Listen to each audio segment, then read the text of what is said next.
Update on Macon Middle School RFQ for architectural services. Todd Gibbs. Welcome, Todd. Thank you, sir. Mr. Chairman, County Commissioners, thank you for carving out time out of your agenda to include me. I'm going to speak on behalf of the central office, and I hope for the Board of Education. We appreciate your attention towards Macon Middle School with this endeavor. We had a committee of 7 people met. There were 5 submissions to the RFQ, 5 architecture firms that submitted proposals to the RFQ. We decided to interview 3 of those based on their RFQs, and the unanimous decision of the committee was to recommend SGA Narmore Wright as the chief architect for Macon Middle School renovation. How many applied initially again? 5. 5. Okay. Yes, sir. Any questions from the liaisons? Yeah, Comments? I was one on the liaison committee. I want to thank Jack and Todd for leading this, putting this together. The people that we narrowed it down to, the 2, they're very good.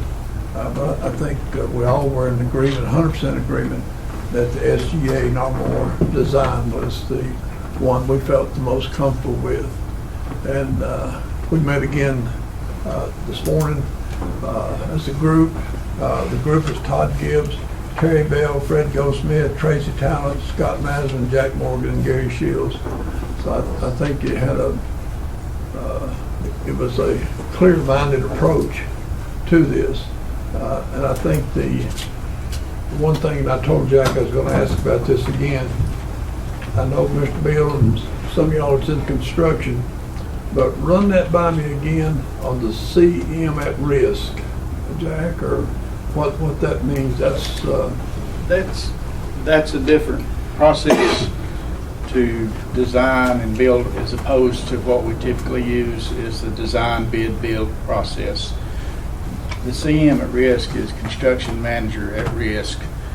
That's a different process. It requires that the architectural firm use somebody that they're familiar with, construction, to go through the process from beginning to end. They would give a maximum cost that it would cost the county, so there's not any work or change orders along the way with that. If they go over that, with the exception of the county or the school board deciding to make a change, then it stays that cost no matter what, or it doesn't exceed that cost. If it's less than that, of course it costs less than that. They give an accounting of what they actually spend. But this will be determined at a later date, but this is a process that this firm is very familiar with. Mr. Bell, are you comfortable with that? I have discussed it with Mr. Shields and Mr. Morgan. It seems that this architect firm is they're very experienced, and they with schools especially. And I think there are some cost-saving measures that I think if you read your contract, they're willing to implement. So I'd be very supportive of the committee's choice. Okay. And renovation was a key thing that we looked at. Sometimes it's not easy to build a school, but it's easier to build than it is to renovate. That was one of our main emphasis there. Is their experience with renovations. And some of the firms, they seem to, just reading through them with Mr. Shields, they seem to concentrate on more cosmetics than they did. What we really need to have done is roofs and windows and HVAC. the really stuff that matters in the long term. So, and these folks seem to have a pretty good handle on it, Mr. Gibbs. So. Yes, sir. Mr. Chairman, this group that we're recommending seems to have the most out of the 5 that we looked at and 3 we interviewed, the most experience within North Carolina. Okay. We don't need any action, do we? I think This if is we're going to information. start, I think what we would be looking for here is the school board has not approved this yet. Is that correct? That's correct. So I think this board would need to approve this firm contingent upon school board approval. Okay. Can we get that in the motion? I think it's actually the school board's choice. Yeah. I think all we can do is just say we're happy with it. Yeah.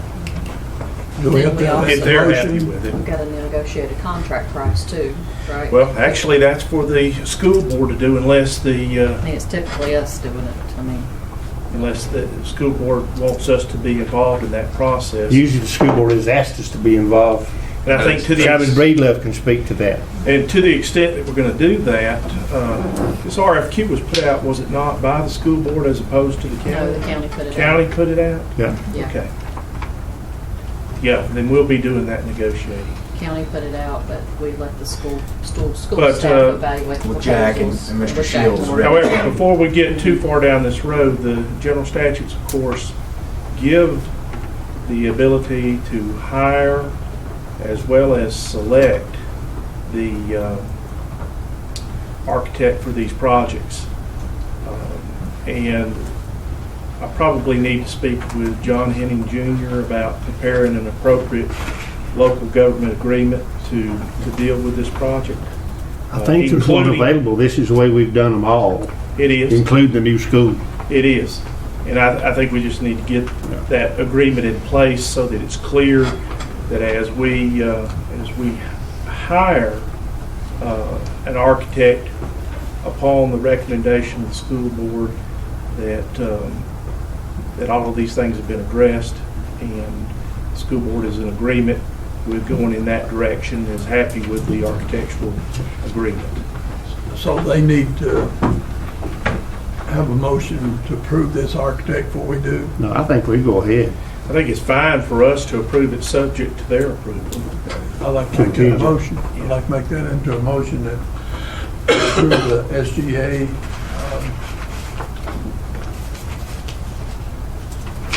Architectural. architectural engineering firm, subject to school board approval. I'll Second. contact John Henning Jr. and start that process of putting together interlocal I agreements. second. We have a motion by Commissioner Shields, second by Commissioner Bill. Any further discussion? All in favor, signify by saying aye. Aye. Thank you, gentlemen. Thank you all.